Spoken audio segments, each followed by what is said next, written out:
Well, where does this plan leave humanitarian efforts on the ground? It is another immediate crisis. The aid agency MSF was on the programme this time yesterday, warning that the apocalyptic situation on the ground now would get immeasurably worse if this plan were to go ahead. Let's speak now to an American doctor, Mark Brauner, who recently returned from the NASA hospital in Gaza. And Mark, thank you so much for being here with us on BBC News. I wonder if you could just start by describing the levels of starvation you saw all around you when you were there just a few weeks ago. Absolutely. The level of starvation is just catastrophic. It's clear to anyone observing the people. Even President Trump can see from the photos, people are absolutely skeletal. Their clothes just hang off their frame. People are delirious. They are stumbling, they're passing out, and it is pervasive and systemic everywhere you look. And the global acute malnutrition scores that have been used are severe underestimates. The severe acute malnutrition level for children age less than 5, for example, the people that are the most at risk is estimated to be approximately 5%, but that estimate is probably, so far under. It's probably more like 10, and these children are at a direct life threat. Well, so they need.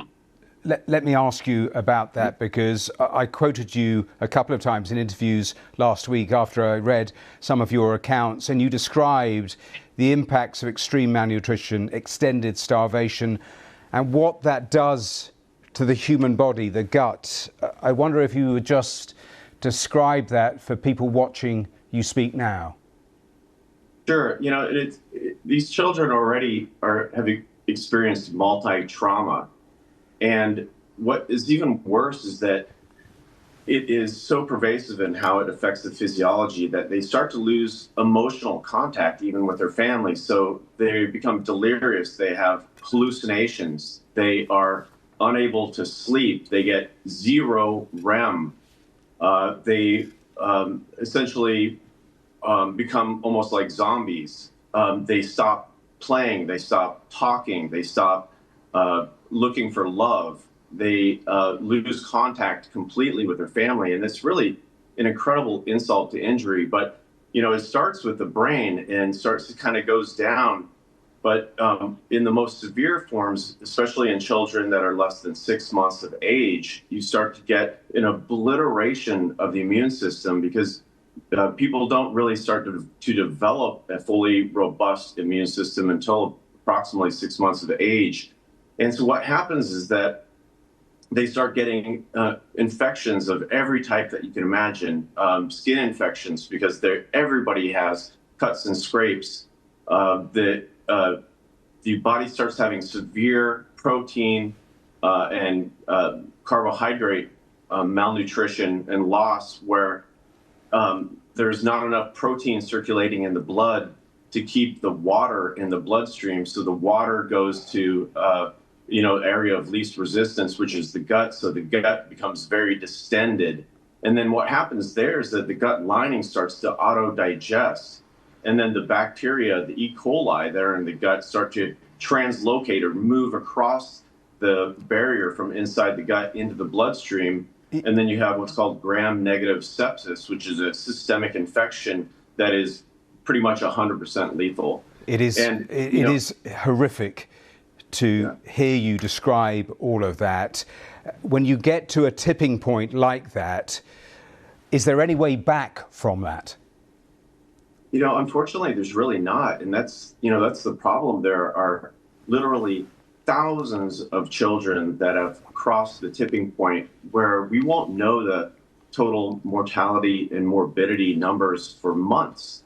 But even with refeeding in an ICU environment where you can monitor blood electrolyte levels several times a day under extremely controlled conditions, there's still very high lethality.